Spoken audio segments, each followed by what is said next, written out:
자, 반갑습니다, 여러분. 오늘이 2020년 3월 22일입니다. 3월 들어서 네 번째 맞는 일요일이고 사순절 중 네 번째 맞는 일요일이기도 합니다.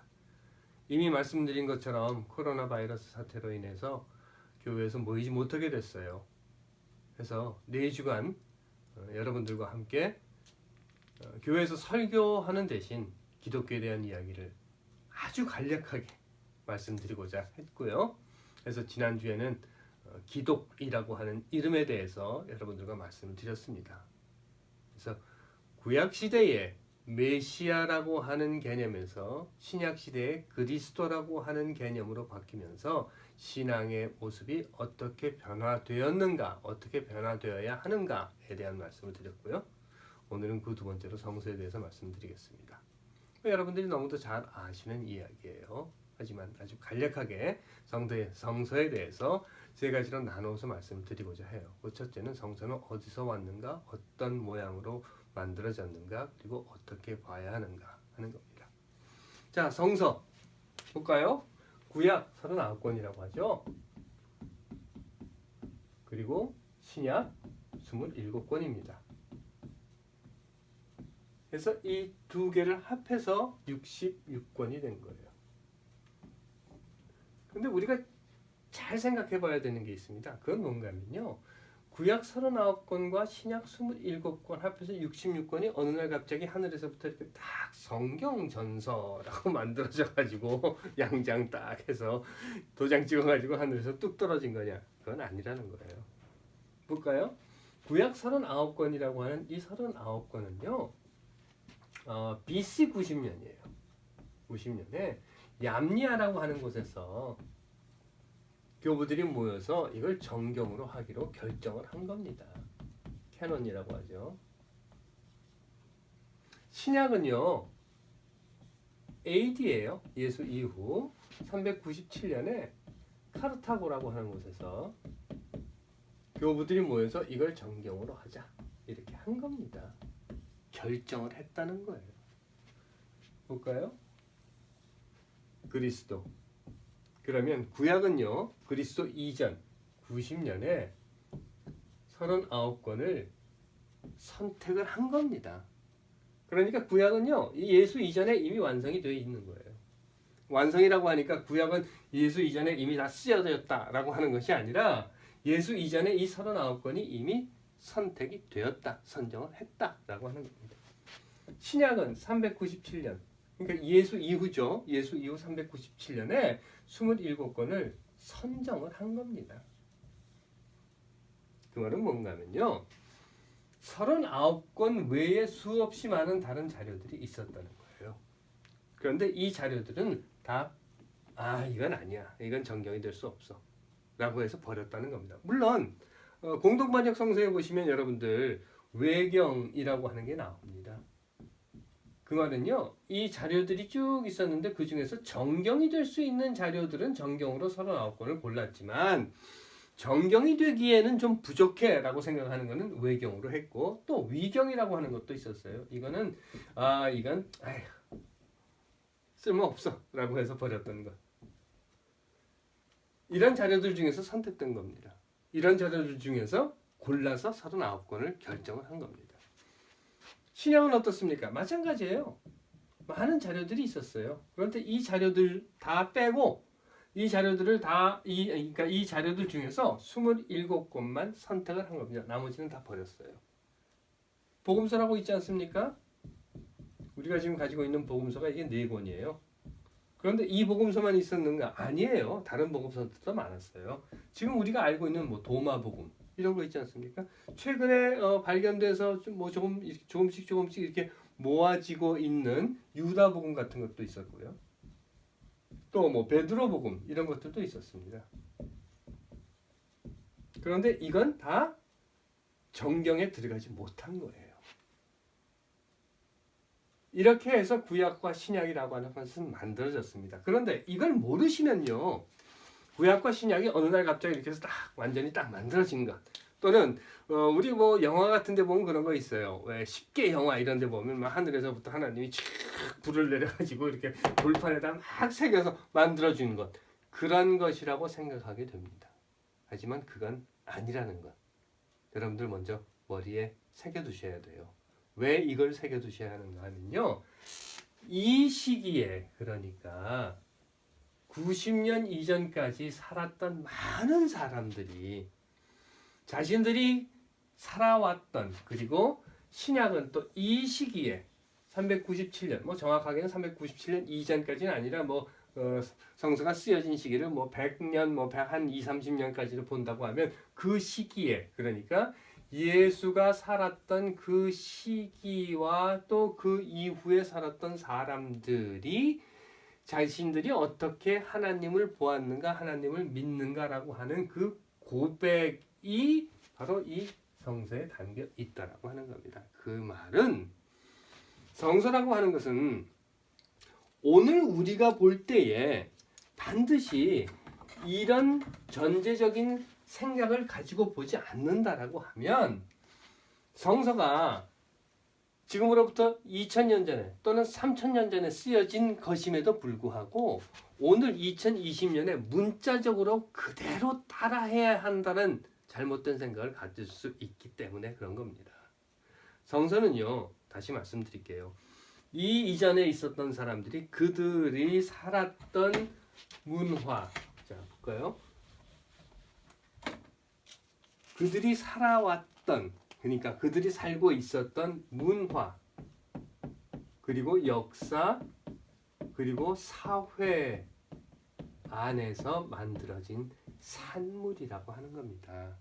그 산물을 구약은 39권만 선택을 한 것이고 신약은 27권만 선택을 해서 66권을 만들었다고 하는 것. 이건 먼저 머리에 새겨두셔야 합니다.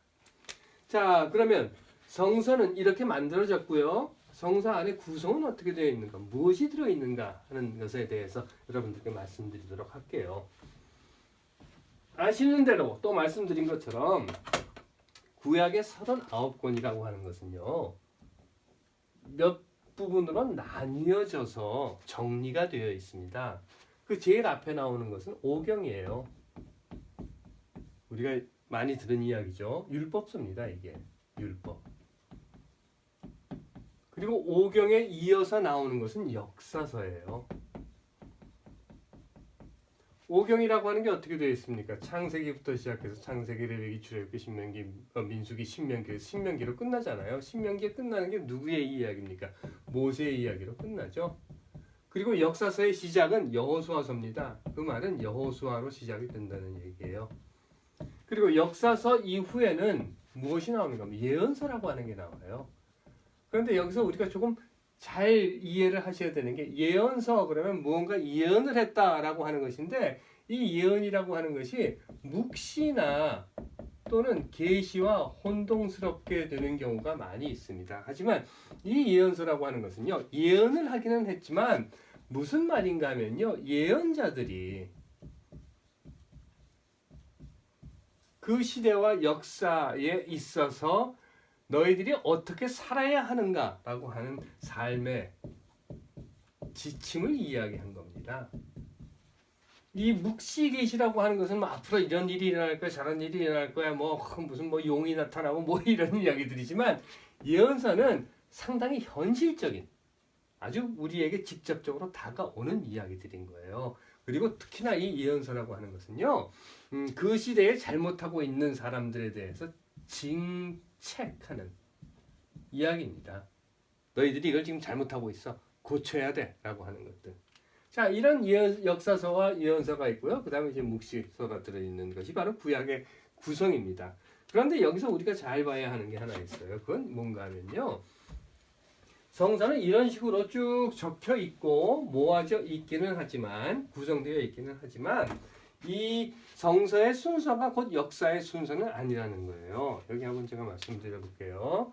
자, 오경이라고 하는 게 있고요. 율법서가 있고 그리고 그 다음에 역사서가 나옵니다. 그리고 예언서가 나옵니다. 물론 뭐 이 사이에 저 있죠. 시경. 그래서 욥기, 시편, 잠언, 전도서 있는데 뭐 그거에 대해서는 나중에 또 말씀드릴 기회가 있을 거라고 생각을 하고요. 예언서가 쭉 나옵니다. 그리고 예언서에서 끝나는 거예요. 그러다 보니까 앞서 말씀드린 것처럼 이게 역사의 순서인 것처럼 느껴지는 경우가 많아요. 그래서 여호수아서가 나오고 예언서에 처음 나오는 게 이사야, 그러니까 여호수아 다음에 이사야가 나오는 거다, 이런 생각을 할 수 있습니다. 물론 이건 맞는 이야기예요. 하지만 이 역사서를 쭉 보시면은요, 어떻게 되어 있는가 하면 가나안으로 들어간 이야기로부터 시작을 해서요, 그리고 왕국이 생긴 이야기, 그리고 멸망한 이야기와 포로로 붙잡혀갔다가 포로에서 귀환된 이야기까지 쭉 함께 나오는 겁니다. 이게 역사서예요. 그러면 예언서는 어디에 들어가 있는가? 예언서가 이 포로 귀환 이후에 여기에 붙어 있는 것이 아니라, 순서를 보면 그렇게 되어 있죠. 그게 아니라 이 예언자들, 이사야라든가 뭐 예레미야라든가 아모스라든가 호세아라든가 이런 예언자들의 이야기는요, 이 역사 안에 이렇게 끼어 들어가 있다는 겁니다. 물론 거의 대부분은요, 이 왕국 시대 그리고 멸망 이때에 많이 예언자들의 목소리가 들리게 돼요. 왜 이 말씀을 드리는가 하면, 성서를 보실 때 성서에 앞에 뭐가 있고 뭐 그다음에 뭐경 나오고 뭐가 나오고 뭐가 나오니까 그 순서대로 되는 건가 보다. 그런데 왜 예언자가 갑자기 이런 소리를 할까? 왜 예언서가 갑자기 이런 말을 하고 있을까라고 하는 것에 대해서 이해가 잘 안 되시는 경우가 있기 때문에 그래요. 하지만 이 이야기를 아시면은요, 이 예언서들이 이 왕국 사이에, 역사 사이에 사건이 일어날 때마다, 재난이 일어날 때마다 예언자들이 예언을 했다라고 하는 것을 이해를 하시면, 왜 이사야가 이런 말을 했을까? 왜 예레미야는, 왜 아모스는 이런 말을 했을까라고 하는 것을 쉽게 이해하실 수 있게 될 것이기 때문에 제가 이 말씀을 드렸고요. 또 그 다음에 신약을 한번 볼까요? 구약은 이런 식으로 구성이 되어 있고, 신약에 대해서는요, 뭐 여러분들 잘 아시는 이야기예요. 신약 맨 앞에 복음서가 나와 있죠. 그리고 복음서에 따라서 나오는 것이 사도행전입니다. 이게 이제 역사를 이야기하고 있는 거고요. 역사서이고요. 그 다음에 사도행전 이후에 서신들이 나와요. 편지입니다. 이 편지의 뭐 대표적인 것은 바울의 서신인 거죠. 그래서 바울이 개인에게 보내기도 하고 또는 뭐 교회에게 보내기도 하는 서신들이 나오고요. 그 다음에 여러분들 잘 아시는 뭐 요한계시록 이런 것이 나옵니다. 자, 복음서 한번 보죠. 복음서는 4개로 구성되어 있습니다. 그리고 이미 말씀드린 것처럼 마태, 마가, 누가, 요한 이렇게 되어 있습니다. 그런데 이 마태, 마가, 누가, 요한이 그러면 이 순서대로 되어 있는 것이냐? 그 말은 뭔가 하면 쓰여진 순서대로 되어 있는 것이냐? 그건 아니에요. 거의 대부분 신약 성서학자들의 말에 의하면, 연구에 의하면 마가가 제일 먼저 쓰여졌다고 봐요. 그리고 나서 뭐 마태와 누가가 쓰여지고, 요한은 전혀 다른 이야기입니다. 그래서 이거는 제4복음서라고 해서 따로 취급을 하고요. 그리고 따라서 나오는 것이 이제 사도행전이죠. 사도행전은 뭐 누가를 쓴 사람이 같이 썼다라고 하는 것이 거의 정설입니다. 그리고 나서 서신이 나와요. 그러다 보니까 다시 말씀드리겠는데요. 이 복음서, 사도행전, 서신, 뭐 요한계시록은 뺍시다. 요한계시록에 대해서는 할 얘기가 없으니까요. 이렇게 쓰여져 있는 것이 역사적인 순서다, 아니 쓰여진 순서다라고 생각하는 경우가 많아요. 그런데 그렇지는 않습니다. 왜냐하면 복음서가 쓰여지기보다 훨씬 이전에 바울 서신이 쓰여져요. 복음서가 학자들마다 조금씩 차이는 있습니다만 대략 70년에서 80년, 90년 이렇게 나간다고 보면, 서신이 쓰여진 것, 바울 서신이 쓰여진 것이 50년에서 60년 이렇게 보거든요. 왜 이 말씀을 드리는가 하면, 바울이 이야기하고 있는 것이 복음서가 이야기하고 있는 것과 차이가 있을 수 있다는 거예요. 왜 그렇습니까? 바울이 서신을 쓸 때는 복음서를 쓴 사람들이 보았던 역사를 바울은 보지 못했던 것이거든요. 마찬가지로 바울이 이야기하고 있는 것은 복음서를 쓴 사람들은 후에 이미 알고 있는 것이거나, 또는 본 것임에도 바울은 몰랐던 것이 여기에 들어있기도 하다는 겁니다. 그래서 신약성서를 이렇게 읽어보시면서 가만히 있어봐. 왜 바울은 이렇게 얘기하는데 복음서에서는 그런 말이 아닌 것 같은데? 라고 하는 의구심을 가지실 수 있는 것은 바로 바울 서신이 먼저 쓰여졌기 때문이다 라고 하는 것입니다. 여기에 대해서 여러분들 머리에 담아두시고 성서를 보시면 이해가 쉬우실 거예요. 특히나 이 복음서라고 하는 것은 앞에 말씀드린 것처럼 마태, 마가, 누가 이렇게 되어 있습니다. 뭐 요한은 제가 빼자고 했어요. 이렇게 마태, 마가, 누가라고 하는 것 역시도 마찬가지. 마태가 제일 먼저 쓰여진 것이 아니고 마가가 제일 먼저 쓰여졌다라고 하는 것이 거의 정설입니다. 그렇기 때문에 마가가 가지고 있는 자료들은 거의 대부분 마태나 누가가 가지고 있지만 마태나 누가가 가지고 있는 자료는 마가가 가지고 있지 않은 것들이 많아요. 왜냐하면 후에 쓰여졌기 때문에 더 많은 자료를 가질 수 있었다는 거죠. 이 말씀을 드리는 이유는 그런 거예요. 성서는 어느 날 갑자기 이렇게 딱 완성돼 가지고 나와 있는 것이 아니다.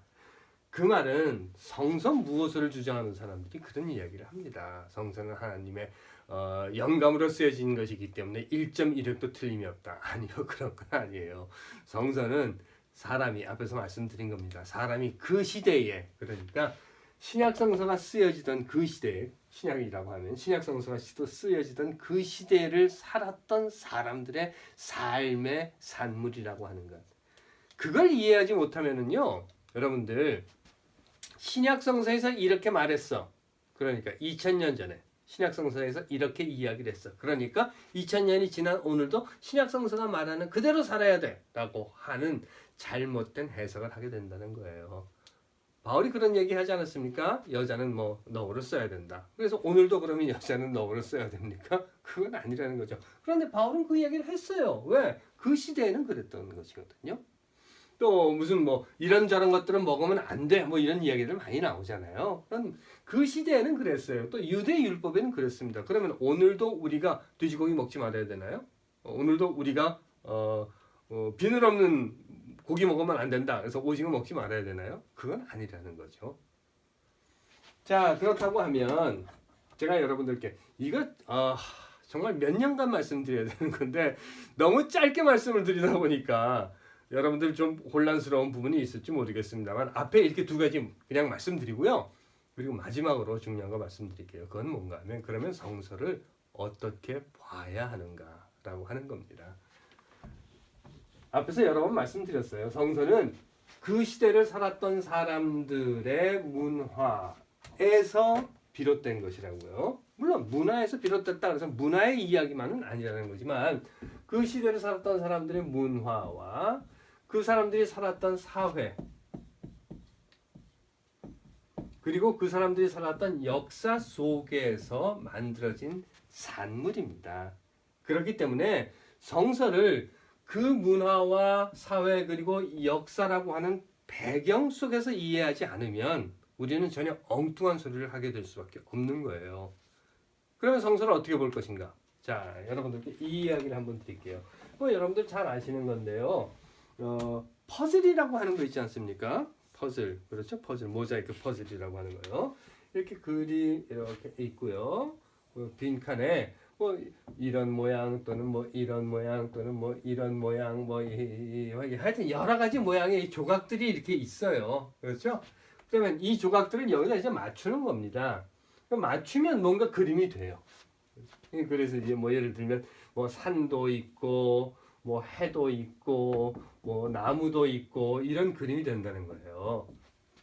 그렇다면 이 조각을 맞출 때 말이죠. 어디에다 맞춰야 되느냐 하는 거거든요. 그건 뭔가 하면 이 앞에 보시면은요. 상자에 이렇게 이런 그림이 있어요. 이 상자에 이런 그림이 없다고 하면 우리는 이 퍼즐 못 맞출 거예요. 그런데 상자에 이런 그림이 있습니다. 그래서 보면은 여기 이렇게 보니까 이거는 이거 파란색이야. 그러면 이건 하늘일 거야. 그래서 여기 어디에다 놔야 되는 거예요. 이거 보니까 뭐 뭡니까? 나무 이파리 색이야. 그러면 여기 어디쯤에 이게 들어가야 되는 걸 거예요. 이거 이렇게 보니까 이거는 땅색이야. 그러면 이게 여기에 어디 여기쯤에 들어가야 되는 거야. 이렇게 생각이 될 거란 말이죠. 그래서 거기에 맞춰야 되는 거예요.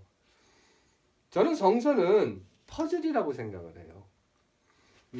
흔히 우리 이런 이야기를 합니다. 빨간 안경을 끼면 빨갛게 보이고 뭐 파란 안경을 끼면 파랗게 보이고 하는 것처럼 성서를 보는 이 안경은 이 성서라고 하는 퍼즐을 맞추기 위한 이 기본 그림에 근거한 안경이어야 된다고 생각을 합니다. 그러면 이 기본 그림이 뭐냐 하는 거죠. 이 기본 그림이라고 하는 것은 율법학자들이 예수에게 물어보지 않습니까? 최고의 계명이 뭐냐? 율법의 핵심이 뭐냐? 그러자 예수가 이렇게 대답을 해요. 하나님을 사랑하고 내 이웃을 내 몸과 같이 사랑하라 라고 하는 것. 그 예수의 말에 근거해서 저는 이 성서라고 하는 퍼즐의 그림은 그 그림을 맞추어 나아갈 때 무엇에 근거해야 하는가 하면 사랑이라고 하는 것에 근거해야 한다. 사랑이라고 하는 그림이 맞추어져야 된다라고 저는 믿는 겁니다. 여기에 있는 게요.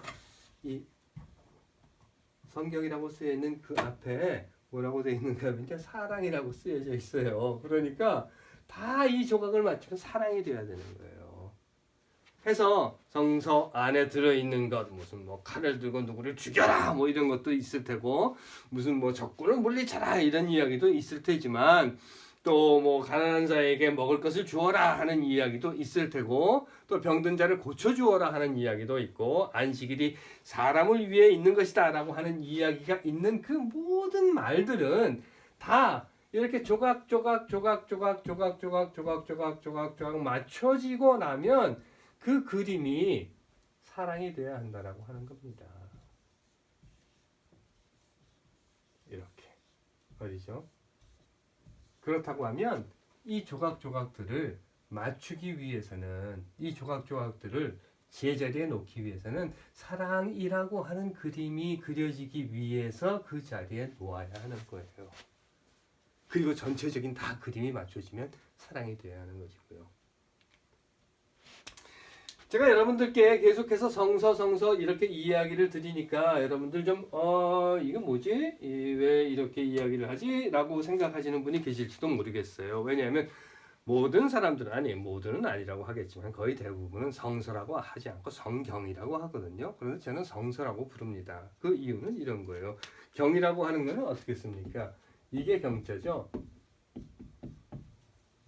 서라고 하는 거는 뭐 잘 아시는 대로예요. 이게 서자입니다. 경은 뭡니까? 이건 법이에요. 그리고 서는 뭡니까? 이건 책이에요. 말 그대로 책이잖아요. 법은 뭡니까? 글자를 보는 거예요. 이렇게. 그래서 법에 따르면 그러면 글자를 하나하나 맞춰서 요 부분, 요 글자, 저 글자에 맞춰서 하는 겁니다. 하지만 책은 무엇을 보는 겁니까? 이게 책이잖아요. 그리고 책 안에 이렇게 글자가 들어있지 않습니까? 그래서 책은 글자를 보는 것이 아니라 문을 보는 거라는 거죠. 문장을 보는 거죠. 전체를 다 읽어야 이 책의 내용을 알 수 있는 거죠. 법은 글자를 보면 그 법이 무슨 이야기를 하는가 하는 것을 구분할 수 있지만 그래서 저는요 성경이라고 하지 않고 성서라고 합니다. 성서를 이런 시각에서 본다고 하면 다른 이야기를 할 수 없을 거예요. 성서를 하나님의 사랑이라고 하는 큰 그림을 그려나가는 퍼즐이고 성서는 법이 아니라 문장을 전체를 봐야 하는 전체를 보고 이해해야 하는 책이다라고 하는 개념을 가지신다고 하면 결코 하나님을 믿고 나는 성서에 따라서 살아라고 하는 사람들의 삶이 이 코로나 바이러스 사태로 모든 사람들이 고통을 받고 있는 이때에 굳이 교회에 모여서 뭐 예배를 드려야 한다고 우기는 일이거나 또는 민족의 통일을 위해서 모든 사람들이 하나 되어야 하는 이때에 무슨 종북이니 빨갱이니 이런 소리를 떠들거나 하는 그런 일은 없을 것이라고 저는 믿습니다. 안부를 묻기도 사실 참 조심스러운 요즘이에요. 그래서 뭐라고 다음 주까지 편안하십시오 이렇게 말씀을 드리기는 좀 저도 조심스럽지만 여하튼 그래도 그렇게 말씀드릴게요. 이 어려운 시절 건강 잘 챙기시고요. 그리고 우리가 어떻게 성서를 봐야 하는가 하는 것 정말 너무 짧은 시간이지만 이렇게 간단하게 말씀드렸습니다. 한 주간 잘 지내시고 다음 주에 다시 뵙겠습니다.